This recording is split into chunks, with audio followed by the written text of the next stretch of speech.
The sun sets over the city of Accra, casting long shadows across the cemetery. Zara stands by her father's grave, numb with grief. The wind carries whisper of a life taken too soon. Around her, mourners speak in hushed tones, offering condolences. She can barely register. Her father, Dr. David Ofori, was a respected archaeologist, celebrated for his groundbreaking work on the lost kingdom of Tuma. The officials say his death was an accident, killed in a landslide during a dig in the mountains. But Zara knows better. Her father was too careful, too meticulous. He had sent her strange messages in the weeks before his death. Messages that hinted at something dangerous, something hidden. After the funeral, Zara returns to her father's study, which is now sealed off by the authorities. But she sneaks in through the back, driven by a need for answers. The study is untouched, filled with maps, ancient books, and artifacts. She opens his desk drawer and finds a hidden compartment containing an old journal. Her heart races. This journal is not part of her father's official work. This is something secret. As she flips through the pages, Zara sees cryptic notes and symbols, reference to the lost Key of Tuma. The last entry is especially chilling. They are watching me. I am closer than ever. If something happens to me, Zara must find the key. Suddenly, the door creaks open. Zara freezes, her heart pounding. A shadow looms in the doorway. Samir, a rugged man in his early 30s, steps into the room. He has a cocky smile and an air of mystery. "You must be Zara," he says calmly. "I am here to help. Your father sent me." Zara doesn't trust him, but she knows she can't solve this mystery alone. Zara and Samir barely have time to exchange words before the sound of tires screeching outside jolts them into action. Zara looks out the window and sees two black SUVs pulling up. Men dressed in black suits and wearing dark sunglasses spill out, their movements efficient and deadly. "We need to go now," Samir hisses, pulling Zara away from the window. They dash through the house, out the back door, and into the streets. Zara's heart pounds as they weave through alleyways, jumping fences and dodging traffic. Samir moves like a man who's done this before, and Zara, despite her fear and confusion, follow his lead. As they duck into a narrow alley, Samir finally explains, "The men chasing us, they are from the Order of the Black Sun, an ancient organization that has been after the Key of Tuma for centuries. Your father was getting close to finding it. They killed him and now they're after you." Zara feels like the ground has been ripped out from beneath her. Her father killed? A secret organization? The Key of Tuma? It feels impossible, but the danger is real. The chase is real, and if she's going to survive, she has to figure out the truth. They finally take refuge in an old safe house, hidden deep in the city. Samir reveals that he worked with Zara's father in secret. Dr. Ofori had been close to finding the key, but he needed Zara's help to unlock the final clue. Her father left her a puzzle to solve. Zara remembers the journal and flips through it again, more carefully this time.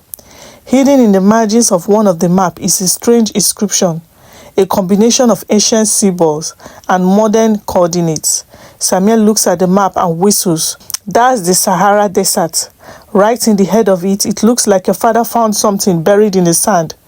These two decided to follow the clue. Zara is hesitant to trust Samir, but with the Black Sun agents haunting her, she has no choice. Together they embark on the first leg of their journey to the vast, treacherous Sahara. The Sahara stretches out before them, endless dunes of golden sand under a blistering sun. Zara and Samir travel with a small caravan of camels. Their guide, a local nomad named Ahmad, who seems to know the desert like the back of his hand. The journey is grueling and the heat is relentless. But as they get closer to the coordinates from her father's map, something strange happens. The wind begins to pick up and a massive sandstorm begins to form. Ahmed shouts for them to take cover, but before they can react, the storm engulfs them. For hours, they are trapped in the storm, fighting to stay together. The sand wipes across Zara's skin like a tiny knife, and for a moment she wonders if they will survive. But just as quickly as it came, the storm passes, leaving the desert eerily quiet. As the dust settles, they see it, an ancient stone structure partially buried in the sand. The storm must have revealed it. This is what Zara's father was looking for. They approached the structure cautiously, realizing it's not just any ruin, it's the entrance to a hidden tomb. Samir examined the carvings on the entrance. This is it, the tomb of King Lumbasi, the last king of Tuma.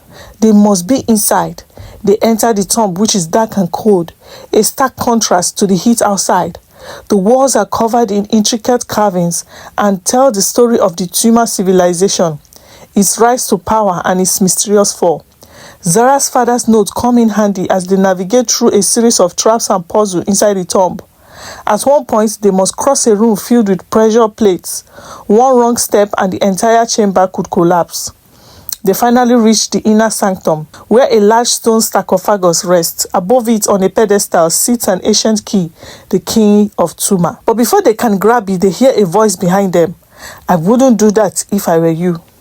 Zara and Samir turn to see Victor, the cold and ruthless leader of the Order of the Black Sun, standing in the doorway with his men.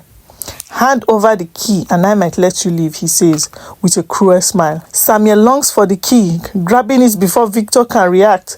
But instead of handing it to Zara, Samir steps back, holding the key with a triumphant grin. Zara's heart sinks. "Samir, what are you doing?" Samir's smile fades as he meets her gaze. "I am sorry, Zara, but this is bigger than you or me. The key is worth more than you can imagine. I have been working for the Order all along." Zara feels like she had been punched in the gut.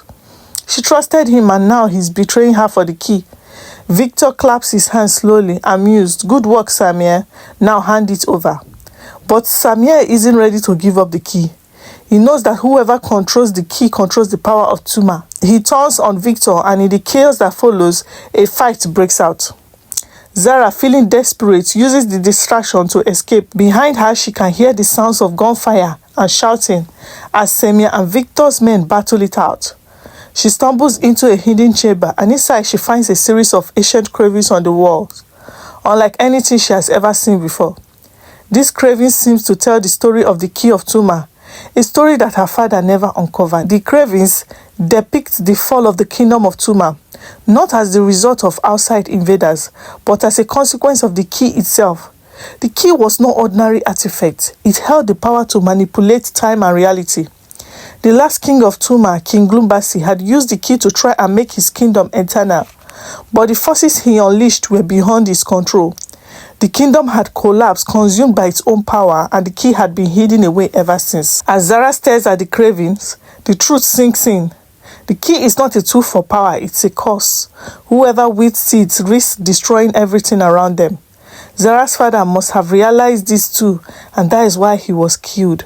He was trying to keep the key out of dangerous hands. Zara knows what she has to do. She must destroy the key before it can fall into the wrong hands. But how? Zara finds her way out of the hidden chamber and into the main hall just in time to see Samir and Victor locked in a brutal fight. Both men are bleeding and Samir still holds the key, his eyes wild with greed. Victor lunges at Samir, knocking the key out of his hand, and he skids across the floor, stopping right at Zara's feet. She picks it up, her heart racing. Both men freeze, their eyes locked on her. "Zara, give me the key," Samir says, his voice desperate. "We can use it together. We can change the world."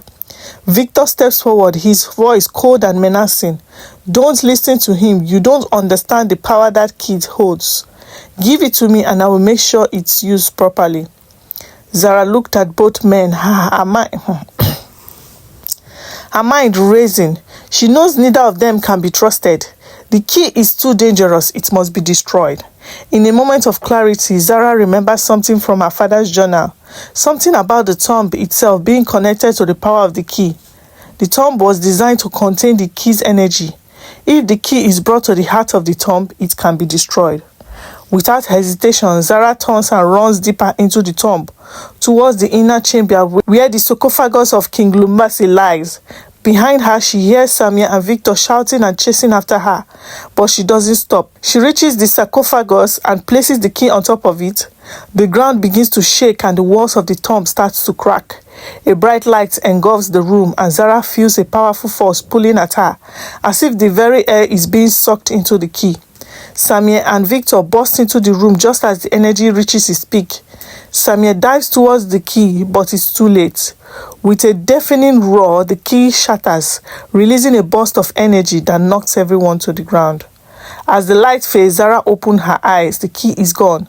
The tomb is collapsing around them. She stumbles to her feet and runs for the exit, barely managing to escape as the entire structure caves in behind them. Guys, if you've not subscribed to my channel, please click the subscribe button and please give a like if you are enjoying my story. Thanks. Now let's continue. Zara stumbles out of the tomb, covered in dust and bruises, but alive. Behind her, the ancient ruins have been buried once again. The key lost forever. Samir and Victor are nowhere to be seen, presumably trapped inside. Zara makes her way back to this desert where Ahmed, the nomad guy, is waiting with the camels. He looked at her with concern but doesn't ask any question.